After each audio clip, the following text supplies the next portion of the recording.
Hi friends, welcome back. This is Yagnesh Sanghrajka, founder and CFO, 100xBC, bringing you to the part 4 and the concluding video of our iSAFE tutorial series.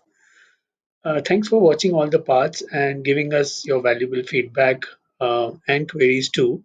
So I'll address some of the key queries, feedback, and also share a few things, a few tips of using iSafe. So let's see in which conditions do we use iSafe, what's the most ideal conditions, what is beneficial. So I would say it's in the best interest of early stage founders to take seed stage investments through the iSafe route because of the various benefits we've already spoken earlier. As you know, they can also build, kind of keep building the company for a decent valuation when it comes to the pricing round, which is where the highest dilution happens. So before the big ticket arrives or before you get ready for that, you could, get small chunks of capital, which is very valuable at that stage to build your company, to build your MVP, get product market fit, and then kind of take those big dollars to really, scale it up. So that's the whole benefit of using iSafe route for early stage founders. Also remember, equity is more expensive than debt. So when a big dilution takes place in a pricing round, you will be able to kind of be ready at that time to create a good valuation if you have reached a particular milestone.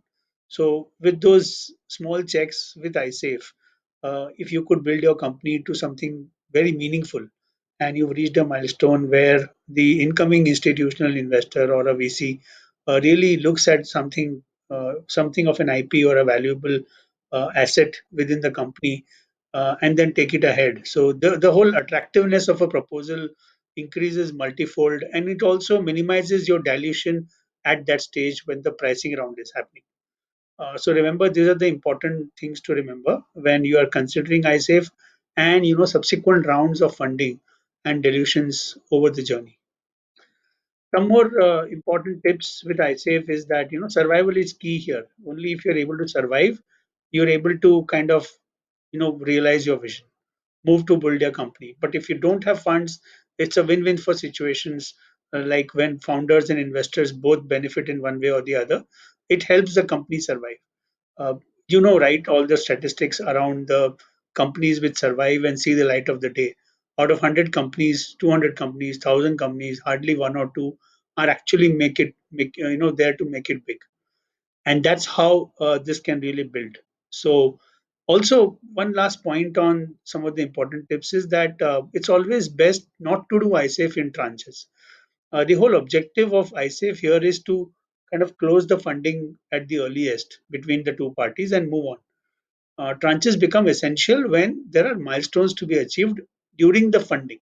So let's say if there are two checks coming from an investor, one check is for achieving one milestone already achieved and the other one for yet to be achieved. It's then that tranches work. With iSafe, it's more about upfront money putting to use. In the essence of time, the founder really needs that money to grow to the next stage where actually he looks at a pricing round. So iSafe really doesn't work in tranches.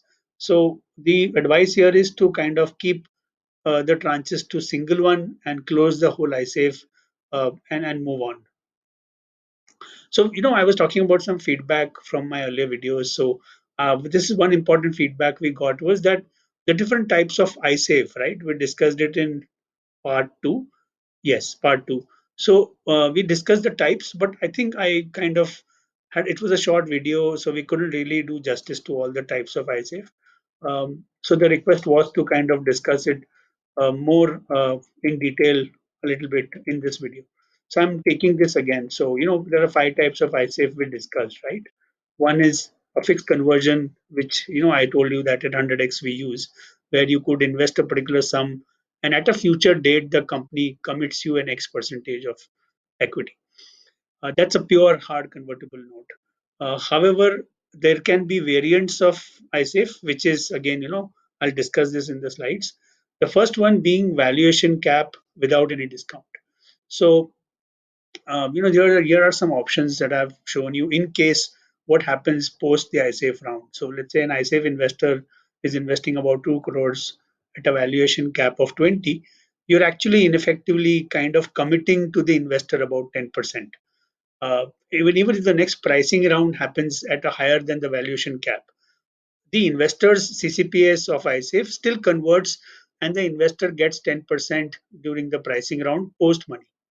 So remember that.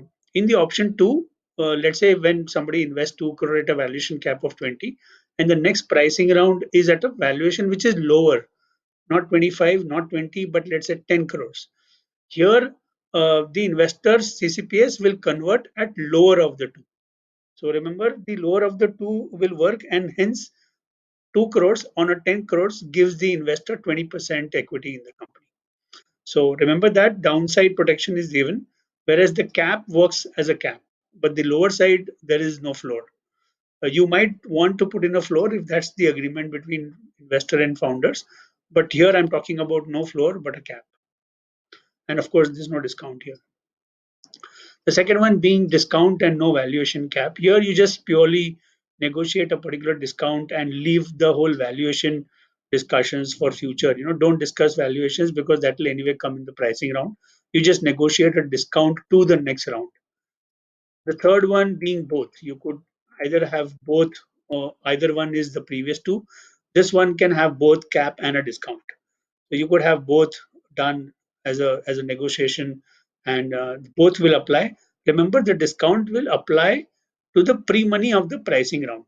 So both in both the previous case as well as this, wherever the discount applies, the discount will apply on a pre-money cap of the pricing round.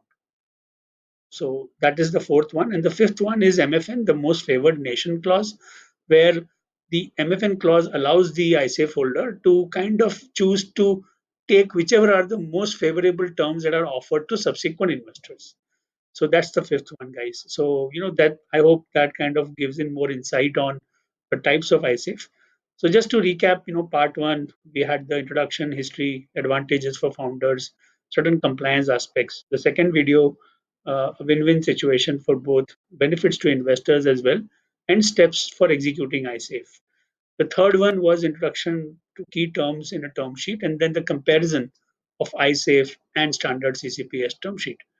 The fourth one is, of course, this current one where I'm discussing various tips and types of iSafe, which I did.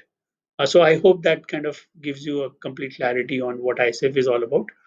We've really been lucky to kind of get covered extensively by the media, and we've been trying to spread the word around, and whatever help you guys have been giving, a million thanks for the same. A big thanks again for you guys to watch this tutorial series and all your queries and feedback and support. You have my email ID. Please visit our website too for further updates. Thank you so much again, and stay safe. Let's begin the revolution with iSafe.